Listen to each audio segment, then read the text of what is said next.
ಈಗ ಸ್ಪಷ್ಟವಾಗಿ ಹೇಳಿರುವಂಥದ್ದು? ನನ್ನ ಹತ್ರ ಇವತ್ತು ಸಾಯಂಕಾಲ ಮಾತನಾಡಿದರು. ಅವರು ಭಾಳಷ್ಟು ಯೋಚನೆಯನ್ನು ಮಾಡಿ ನನಗೆ ಸಂಪೂರ್ಣ ವಿಶ್ವಾಸ ಇದೆ.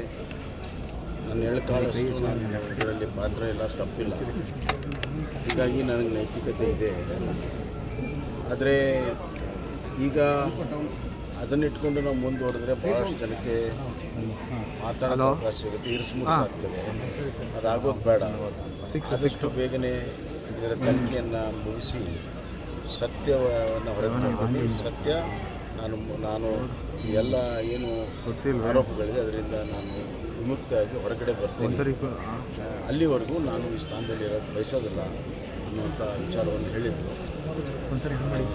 ಆ ಪ್ರಕಾರ ಅವರು ಡಿಸ್ಪ್ಲೇ ಬರಲ್ಲ, ಅದು ಪ್ರೆಸ್ ಕಾನ್ಫರೆನ್ಸ್ ಮಾಡಿ ಹೇಳಿದ್ದಾರೆ. ನಾಳೆ ಸಾಯಂಕಾಲ ಸುಮ್ಮನೆ ಆನ್ ಮಾಡಿಬಿಟ್ಬಿಟ್ಟು ಅಷ್ಟೇ.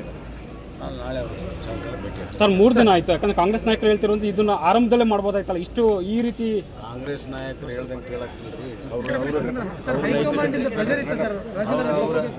ಅವರ ನೈತಿಕ ಜವಾಬ್ದಾರಿ ಹೊತ್ತು ಕೊಟ್ಟಿದ್ದಾರೆ. ಇವ್ರು ಬೇಡಿಕೆ ಮಾಡ್ತಾರೆ. ಹೈಕಮಾಂಡಿಂದ ಏನು ಪ್ರೆಷರ್ ಇಲ್ಲ. ನಾವು ಈ ನಡೆದ ವಿದ್ಯಮಾನ ತಿಳಿಸಿದ್ವಿ. ಸ್ವಂತ ಸನ್ಮಾನ್ಯ ಈಶ್ವರಪ್ಪನವರು ರಾಜೀನಾಮೆಯನ್ನು ಕೊಟ್ಟಿದ್ದಾರೆ. ಸರ್, ಪ್ರಕರಣ ಬೇರೆ ದೊಡ್ಡ ಮಟ್ಟದಲ್ಲಿ ತನಿಖೆ ಮಾಡಕ್ಕೆ ಏನಾದರೂ ಆದೇಶ ಮಾಡ್ತೀರಾ?